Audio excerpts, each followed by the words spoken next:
విజయం అదృష్టం వల్ల రాదు. ఒక చిన్న మంచి అలవాటు వల్ల వస్తుంది. ఆ అలవాటు ఏంటో మీకు తెలుసా?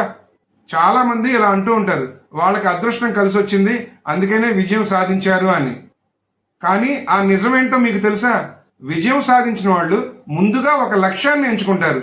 ఆ లక్ష్యానికి తగ్గట్టుగా ప్రతిరోజు చిన్న చిన్న అలవాట్లను అలవరుచుకుంటూ, కొత్త కొత్త విషయాలు నేర్చుకుంటూ, ప్రతిరోజు ఒక్కో అడుగు ముందుకు వేస్తారు. ఎన్ని కష్టాలు వచ్చినా లక్ష్యాన్ని చేరుకునే వరకు పట్టు వదలకుండా ప్రయత్నిస్తూనే ఉంటారు. అందుకే వారికి విజయం దక్కుతుంది. ప్రతిరోజు చేసే చిన్న చిన్న అలవాట్లే కొన్ని నెలల తర్వాత పెద్ద విజయాలుగా మారతాయి. గుర్తుంచుకోండి, విజయం ఒక్క రోజులో రాదు. ప్రతిరోజు మీరు చేసే సరైన పనుల వల్లే వస్తుంది. భవిష్యత్తును మార్చేది అదృష్టం కాదు, ప్రతిరోజు మీరు ఎంచుకునే మంచి అలవాట్లే. ఈ రోజు నుంచి మీరు ఏ మంచి అలవాట్లు ప్రారంభించబోతున్నారు? కామెంట్లో తెలియజేయండి. మీ కోడెల నాని యాదవ్.